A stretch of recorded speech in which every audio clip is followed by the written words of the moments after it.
The morning alarm echoed through the metal corridors of Training Station Omega-7, and cadets from 12 different worlds began their daily routines.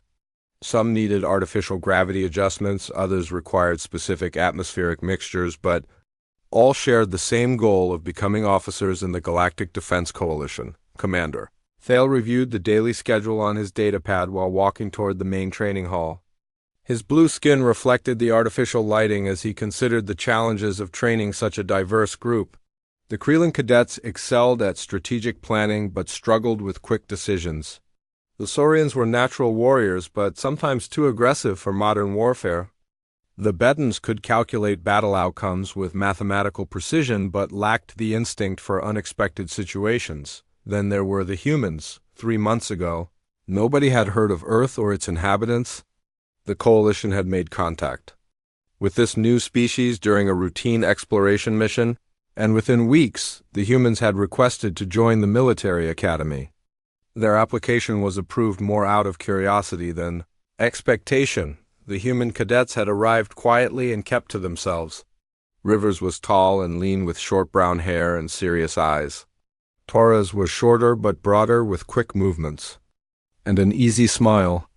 Kim was somewhere between them in height, with black hair and a calm demeanor that reminded Thale of veteran officers. What puzzled the commander was how ordinary they seemed. Their physical abilities were average compared to other species. Their technology was primitive by galactic standards.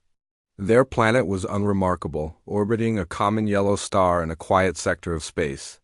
Yet something about them made other. Cadets uneasy. During combat simulations, the humans performed adequately but showed no exceptional skills. They followed orders precisely and worked well as a team. Their scores were solid but not outstanding. They seemed like any other new species trying to find their place in the galaxy. The only unusual thing was their questions.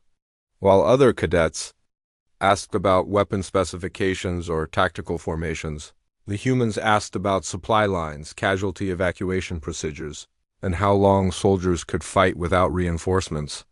Their instructors found these questions odd but answered them anyway. Today would be different. Today was the day each species would present historical battles from their homeworlds to demonstrate tactical evolution and psychological warfare principles. It was a tradition that helped cadets understand how different cultures approached conflict. Thale entered the lecture hall where 57 cadets from various species had gathered. The room was designed to accommodate different body types and environmental needs. Some cadets sat in standard chairs, others required special platforms, and a few preferred to stand. The presentations had been scheduled weeks in advance. The Kreelan delegation would discuss the famous Battle of 3 Moons, where superior planning overcame numerical disadvantage. The Saurians would present their legendary last stand at Warrior's Peak, demonstrating honor in the face of defeat. The Betans would analyze the mathematical precision of the Siege of Logic Prime. Each presentation followed the same format: historical context, tactical analysis, and lessons learned. The holographic displays showed troop movements, supply routes, and strategic decisions.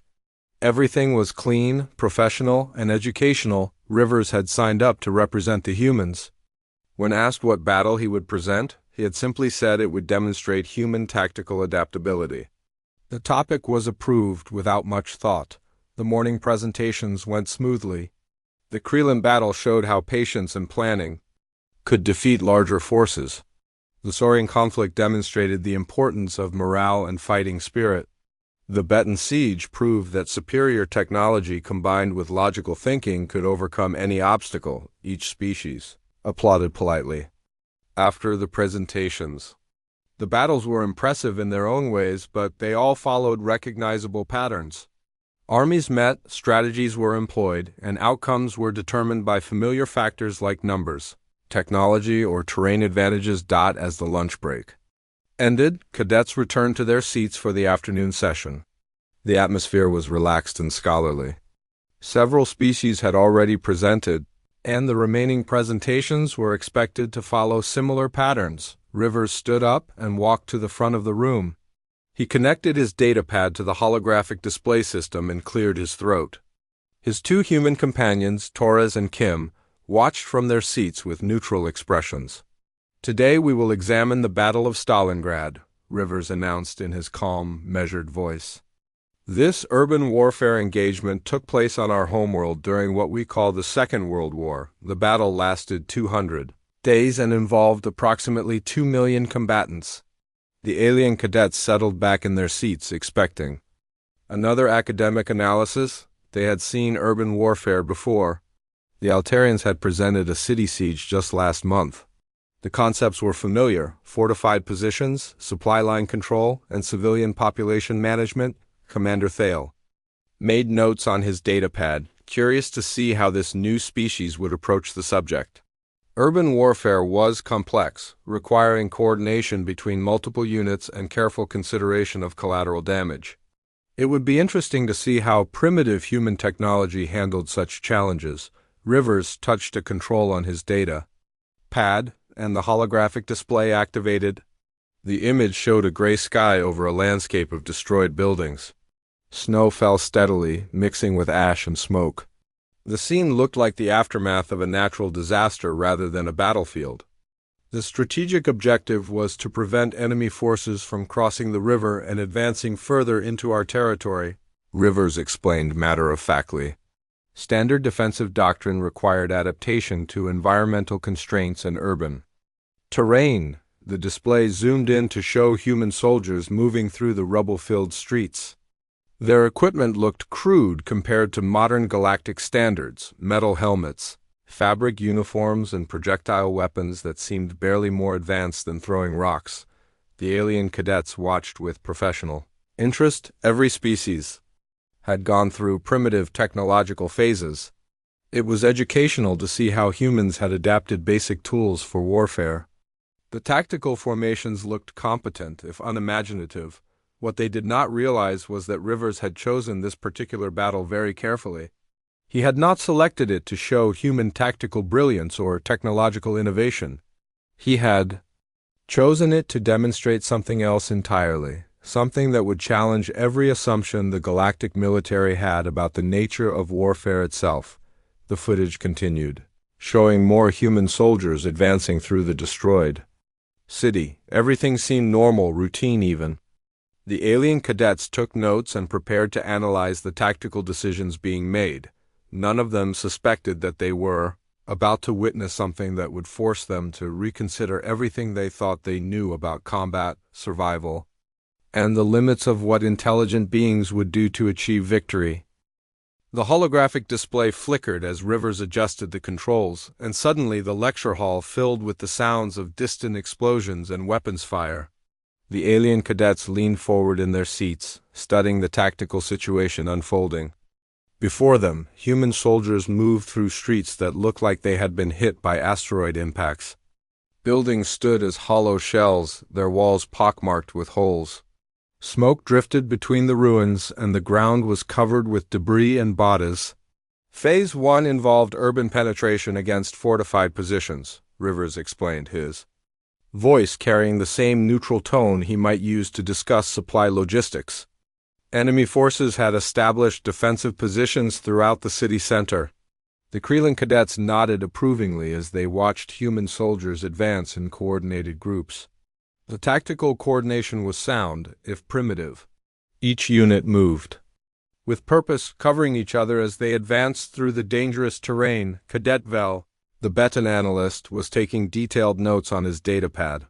His species excelled at calculating optimal battle outcomes, and he was already running probability assessments on the human tactics.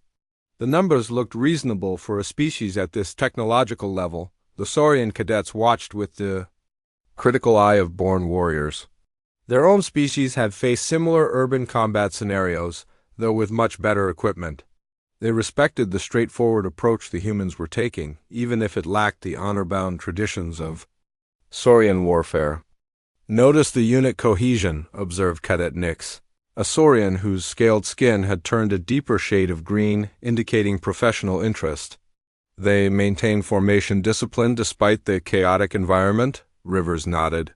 "Human military doctrine emphasizes small unit autonomy while maintaining overall tactical objectives. The footage continued, showing human soldiers clearing buildings room by room. Their weapons were crude but effective, and their movements showed training and discipline. Everything appeared normal by galactic military standards. Then the display zoomed in on individual soldiers, and the alien cadets began to notice details that made them shift uncomfortably in their seats. A human fighter had been wounded in the leg, blood soaking through his uniform. Instead of seeking medical attention or falling back to a safe position, he tied a strip of fabric around the wound and continued advancing with his unit. When his squad leader gestured for him to stay behind, the wounded soldier shook his head and kept moving. "Interesting," murmured Cadet Quinn, an Altarian whose species had fought in dozens of galactic conflicts. "The wounded individual is not following standard casualty protocols. Human soldiers are trained to assess their own combat effectiveness," Rivers replied. "Individual judgment determines whether evacuation is necessary." Another scene showed a human soldier whose position had been overrun by enemy forces. Surrounded and outnumbered, the logical response would be surrender or retreat. Instead, the soldier continued firing his weapon even as hostile forces closed to, within meters of his position. The alien cadets watched in growing confusion as the human fought with desperate intensity. His ammunition ran low, then ran out entirely. Instead of surrendering, he picked up a piece of metal debris and continued fighting with improvised weapons. "The survival probability calculations are approaching zero," Vel observed, his large eyes blinking rapidly as he processed the data. Why is the combatant not attempting to preserve his life for future tactical utility? Rivers paused the footage. Human doctrine recognizes that individual sacrifice can serve larger strategic purposes.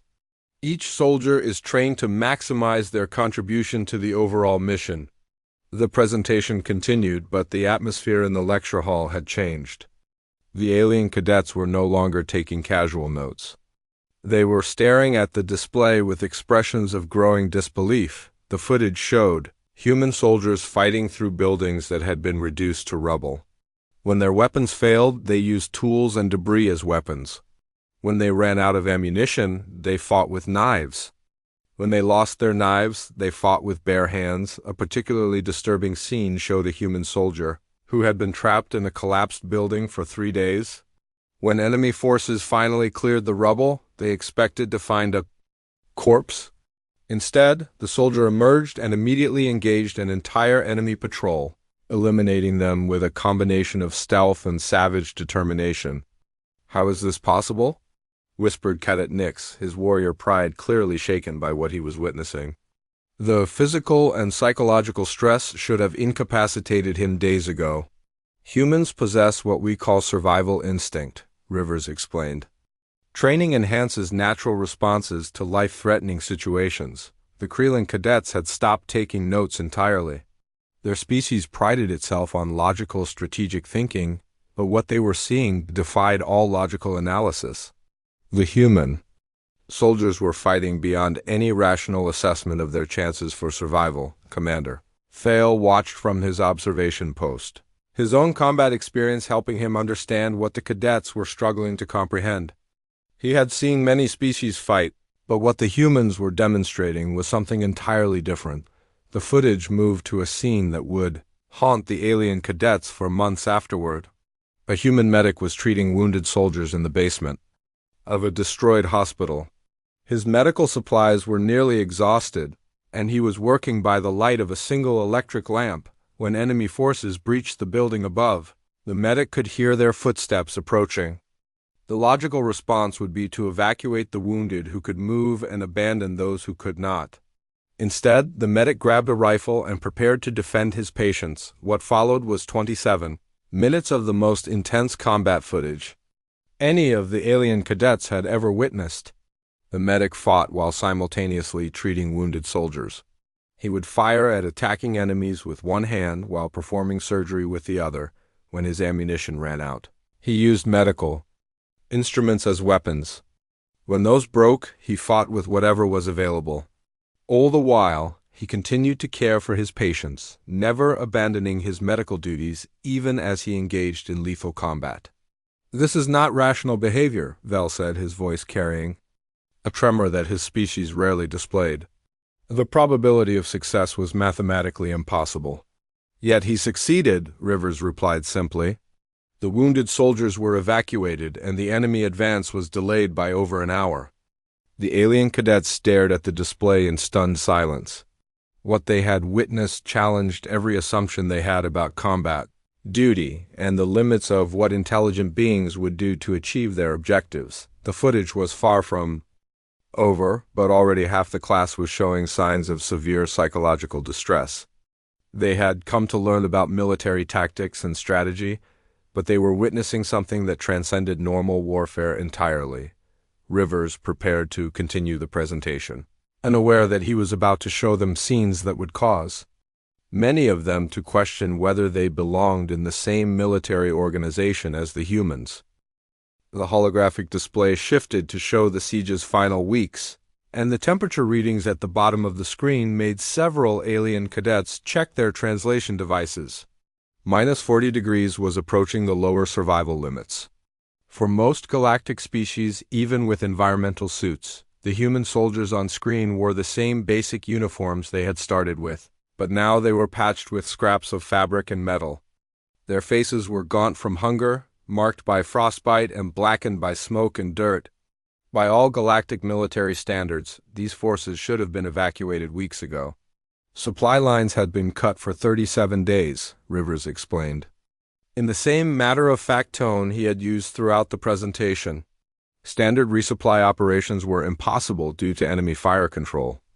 Cadet Vell looked up from his datapad, where he had been running increasingly desperate calculations. The caloric requirements alone make sustained operations impossible. How were they maintaining combat effectiveness? Adaptation to available resources, Rivers replied. Human soldiers are trained to operate with minimal supplies when necessary. The footage showed what that adaptation looked like. Human soldiers were eating grass, tree bark, and anything else they could find. They melted snow for water and burned furniture for warmth. When their boots wore out, they wrapped their feet in cloth and continued fighting. The alien cadets watched in horror as human soldiers cannibalized equipment from destroyed vehicles to keep their weapons functioning. When official ammunition ran out, they made bullets from scrap metal. When their medical supplies were exhausted, they used torn clothing for bandages. This is impossible, breathed Cadet Quinn, whose own species had a reputation for endurance. The physical degradation should have rendered them combat ineffective months ago. The display showed a human soldier who had been fighting for over 6 months. His weight had dropped by 30%, his uniform hung on his skeletal frame, and his hands shook from malnutrition. When enemy forces attacked his position, he fought with the same intensity he had shown on day 1. Several Krelin cadets were exhibiting signs of severe stress. Their species excelled at logical analysis, but what they were witnessing defied all logical frameworks. The humans were fighting beyond any rational assessment of cost versus benefit. Perhaps we should take a break, suggested Commander Thale, noticing the distress levels in the room. No, sir, Rivers replied. The presentation is reaching its critical phase. This is where human tactical doctrine demonstrates its effectiveness. The footage moved to a scene that would become legendary in galactic military academies, though it would be classified and restricted for decades. A human soldier had been surrounded by enemy forces in a bombed-out building. His unit had been overrun, his communication equipment destroyed, and his ammunition nearly exhausted.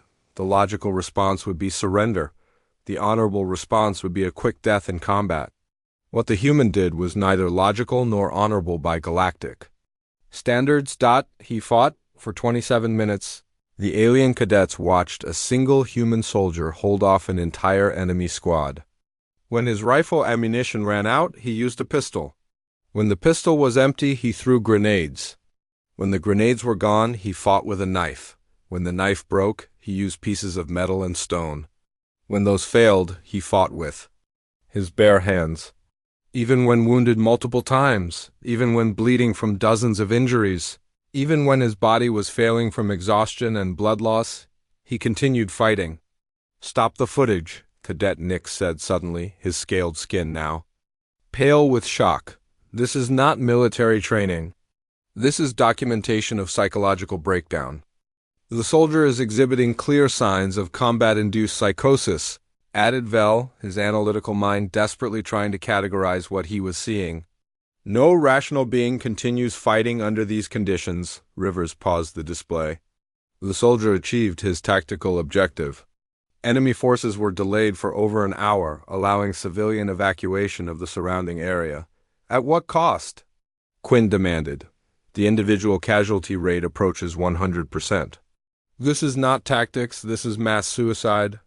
The strategic objective was achieved, Rivers replied calmly. The enemy advance was stopped. The civilian population was preserved. Mission success by any reasonable metric. The alien cadets stared at him in stunned silence. They were beginning to understand that humans defined reasonable very differently than the rest of the galaxy. The footage resumed, showing the final phase of the battle. The human defenders had been reduced to a fraction of their original strength. They were fighting in the ruins of their own positions, using debris and improvised weapons against an enemy that still outnumbered them dramatically. What shattered the alien cadets' understanding completely was that the humans were still fighting, with tactical coordination. Despite months of horror, despite impossible odds, despite losses that would have broken any other species, they maintained unit discipline and strategic thinking. A human commander with severe injuries was directing his remaining soldiers in a final defensive action. His voice was calm and professional as he gave orders to fighters who were barely alive themselves. When enemy forces broke through their lines, he continued commanding even as he engaged in hand-to-hand combat. The scene that finally broke the alien cadets showed a human soldier who had been fighting for the entire siege. His body was damaged beyond repair, his equipment was destroyed, and his unit was gone. Enemy forces had surrounded his position, and resistance was mathematically impossible. He fought anyway, not with weapons which he no longer had, not with tactical advantages which did not exist. He fought with pure, desperate determination, using his own body as a weapon against an enemy that had every advantage except the will to match his sacrifice. When the footage ended, the soldier was still fighting. The battle had been won, but he did not know that. He continued fighting because stopping was not an option his species recognized. Questions? Rivers asked, apparently oblivious to the psychological devastation he had inflicted on his audience. The alien cadets sat in stunned silence, their minds struggling to process what they had witnessed. They had come to learn about military strategy and tactics.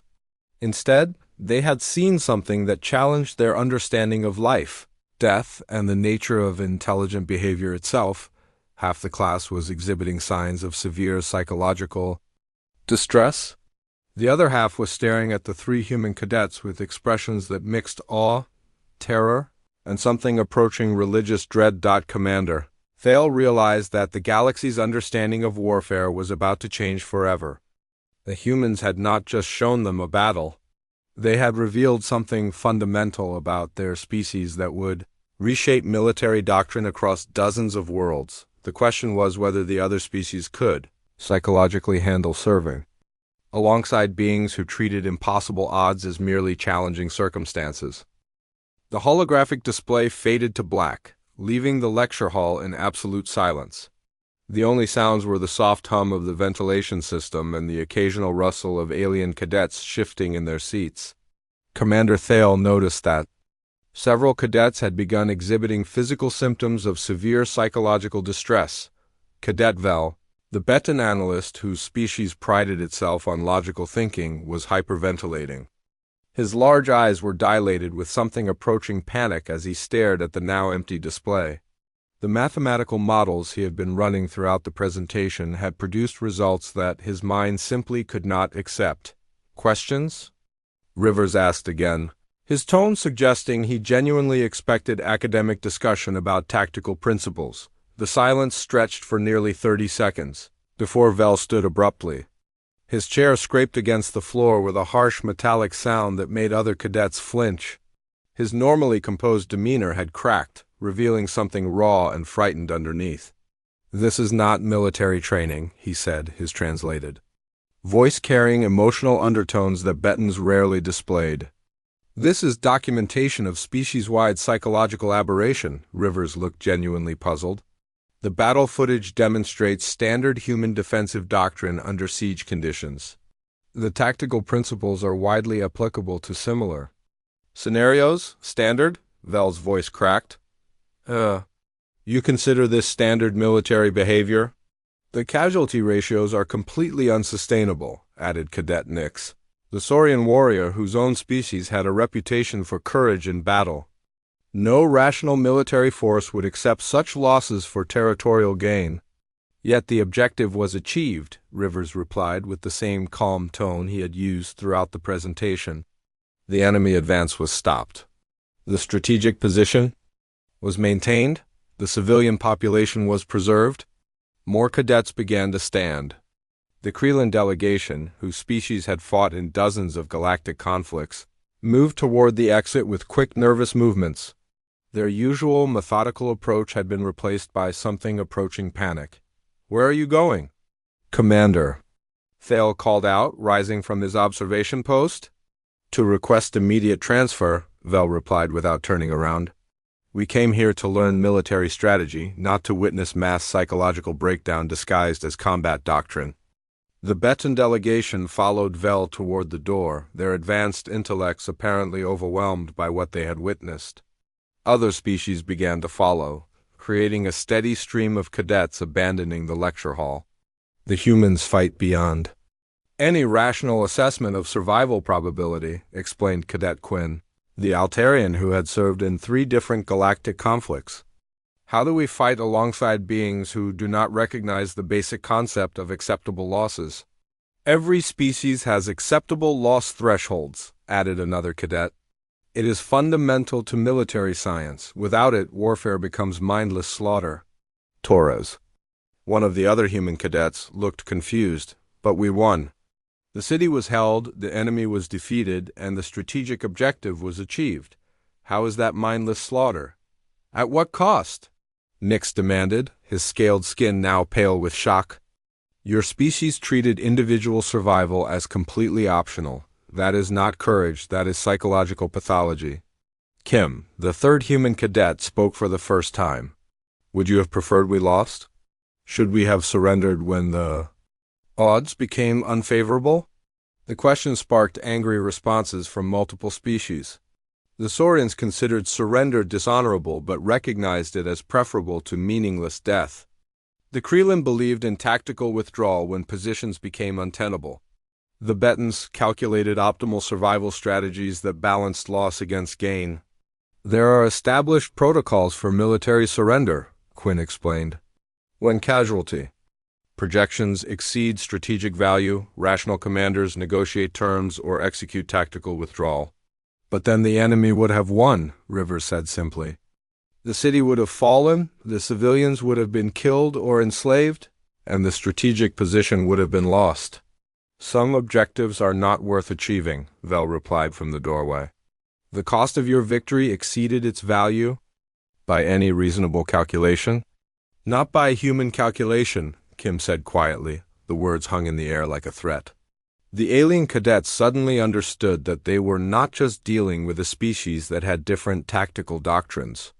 They were dealing with a species that had fundamentally different values about life, death, and the price of victory. Half the class had reached the door when Commander Thale activated the room's security locks. The gesture was not aggressive, but it prevented the mass exodus that was clearly developing. "Before you leave," Thale said carefully, "I want you to consider something. The humans have been here for 3 months.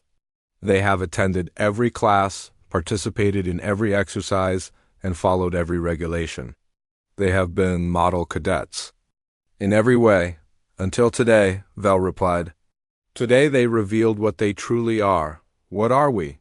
Torres asked, and there was genuine curiosity in his voice. The question created another uncomfortable silence. The alien cadets looked at each other, trying to find words for what they had witnessed. Finally, Quinn spoke. "You are beings who do not understand the difference between acceptable and unacceptable risk. You treat individual survival as a tactical resource to be expended rather than a fundamental value to be preserved. Your species fights beyond any rational assessment of cost versus benefit, added Nix. That makes you unpredictable, dangerous, and impossible to serve alongside. We fight to win, Rivers said simply. Is that not the purpose of military training? Not at any cost, Vel replied. Victory that requires species-wide psychological breakdown is not victory at all. Commander Thale watched the exchange with growing concern. The humans seemed genuinely confused by the reaction they were generating. They appeared to view their combat doctrine as normal, even admirable. The alien cadets saw it as evidence of fundamental psychological instability. The real problem was that both sides were probably right. The humans had demonstrated tactical effectiveness that exceeded anything in galactic military history. They had also demonstrated a willingness to accept casualties that no other species would consider rational. The footage you showed, Thale said to Rivers, is that representative of human military performance in general? It was a successful defensive action, Rivers replied. Not exceptional by historical standards, but tactically sound. Not exceptional, Quinn repeated slowly. You consider that level of sacrifice normal? The soldiers did their duty under difficult circumstances, Torres said. Every human military unit is trained to similar standards. The alien cadets stared at the three humans with expressions of horror and awe. They were beginning to understand that Stalingrad was not an aberration in human military history. It was an example of standard human military doctrine applied under pressure. Commander, Vel said formally, I respectfully request immediate transfer to any unit that does not include human personnel. Seconded, added Nix. Thirded, said Quinn. Within minutes, 43 of the 57 cadets had made similar requests. Only a handful remained, and they were watching the humans with expressions that mixed fascination with fear. Commander Thale realized that the integration of humans into galactic military structures was going to be far more complicated than anyone had anticipated. The question was not whether humans could learn galactic military doctrine. The question was whether the galaxy was ready for human military doctrine. The lecture hall emptied gradually as Commander Thale dismissed the remaining cadets. Most left quickly, eager to escape the psychological weight of what they had witnessed. Only a few lingered, casting nervous glances at the three human cadets, who were calmly packing their equipment. Thale approached the humans, his mind racing through decades of military experience. He had seen courage in battle, witnessed sacrifice for strategic objectives, and commanded forces from dozens of different species. Nothing in his experience had prepared him for what he had just observed. Did we violate some protocol, sir? Torres asked, noticing the commander's expression. The assignment was to present historical battle footage that demonstrated tactical principles. The footage met all specified requirements, Rivers added, checking his datapad. Historical context, tactical analysis, and documented outcomes. We followed the presentation guidelines exactly. Kim looked around the nearly empty hall. Did we say something wrong? The other cadets seemed upset. Thale felt a chill run through his four-chambered heart. The humans genuinely did not understand what they had done. They had presented footage that challenged every assumption about military behavior, and they thought they had given a routine academic presentation. Tell me, Cadet Rivers, Thale said carefully, how do you classify the Battle of Stalingrad in human military history? Rivers considered the question with the same serious expression he used for tactical problems. It was a successful defensive action, sir. Costly in terms of personnel, but strategically sound. The siege broke the enemy's advance and marked the beginning of their eventual defeat. And the soldiers who fought there, heroes, sir. They performed their duties under extremely difficult circumstances and achieved their strategic objectives despite overwhelming odds. Extremely difficult circumstances, Thale repeated slowly. That is how you describe what we just witnessed. The environmental conditions were challenging, Torres agreed. Urban warfare in winter with limited supplies and no air support. But the tactical situation was manageable with proper training and discipline. Thale accessed his species database, scrolling through centuries of galactic military conflicts. The casualty rates from human battles were unprecedented. The duration of combat without resupply exceeded any recorded engagement. The psychological stress levels would have broken any other known species within days. The other cadets who left, Thale said, they are not cowards. They are experienced military personnel from species that have fought in dozens of galactic conflicts. They understand warfare. Yes, sir, Rivers agreed. Different species have different tactical approaches to similar problems. We respect their methods, and you do not see any problem with your approach? The three humans exchanged glances. They clearly did not understand what the commander was asking. Finally, Kim spoke. It works, sir. We achieved our objectives and maintained our strategic position. The enemy was defeated and our people survived. Your people survived? Thale said quietly. But over 1 million human soldiers died in that single battle. Yes, sir, war is costly. But surrender would have cost more lives in the long run. Over the following weeks, transfer requests flooded the Academy's administrative system. The human combat footage had been classified at the highest levels, but word spread quickly through the galactic military network. Humans were no longer seen as the unremarkable new species that had quietly joined the coalition intelligence. Reports began circulating among high-ranking officers. Earth's military history was studied with growing alarm. The Second World War had cost over 50 million human lives. The species had fought continuously for 6 years, with multiple theaters of operations spanning the entire planet. What disturbed galactic military analysts was not just the scale of the conflict, but the way humans had prosecuted it. They had fought in Arctic conditions, desert heat, jungle humidity, and urban ruins. They had continued fighting when outnumbered, outgunned, and cut off from support. Most disturbing of all, they had won. The Galactic Defense Council convened emergency sessions to discuss the implications. How do you integrate a species that treats survival as optional and victory as inevitable? How do you command forces that will fight beyond any rational assessment of their chances? The answer came from an unexpected source. Fleet Admiral Korath, a veteran Altarian who had commanded coalition forces for over 30 years, requested permission to visit the human homeworld. His report, filed 3 months later, would reshape military doctrine across the galaxy. The humans do not see their combat behavior as exceptional, he wrote. They see it as necessary. Their planet has produced warriors who fight because fighting is what they do. They do not calculate odds or assess costs. They simply fight until they win or until they die. The report continued, this is not psychological aberration. This is evolutionary adaptation. The humans evolved on a world where survival required constant struggle. Their military doctrine reflects this reality. The 3 human cadets, meanwhile, continued their training.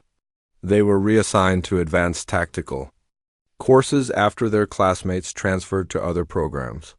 Their instructors were carefully selected veterans who could handle the psychological stress of training. Alongside humans, Rivers, Torres, and Kim remained puzzled by the reaction their presentation had generated.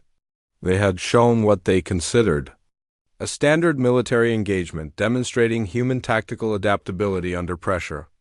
They had not yet shared footage from the Pacific Theater, where human forces had fought on hundreds of scattered islands against an enemy that preferred death to surrender. They had not discussed the beaches of Normandy, where human soldiers had advanced directly into concentrated enemy fire to establish a foothold in hostile territory. They had not mentioned the siege of Leningrad, where civilians had eaten leather and wallpaper paste to survive a blockade that lasted nearly 3 years. The Battle of Stalingrad was not exceptional by human standards.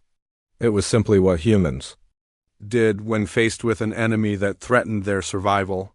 The galaxy was slowly learning that humanity's approach to warfare was not a tactical doctrine that could be learned or UNLERNED. It was who they were. The Galactic Defense Coalition faced a new reality. They had recruited a species that redefined the concept of military commitment. The question was no longer whether humans could adapt to galactic military standards. The question was whether the galaxy was ready to adapt to human military capabilities. Training programs were restructured to account for human psychological profiles. New classifications were created for combat scenarios that exceeded normal risk assessments.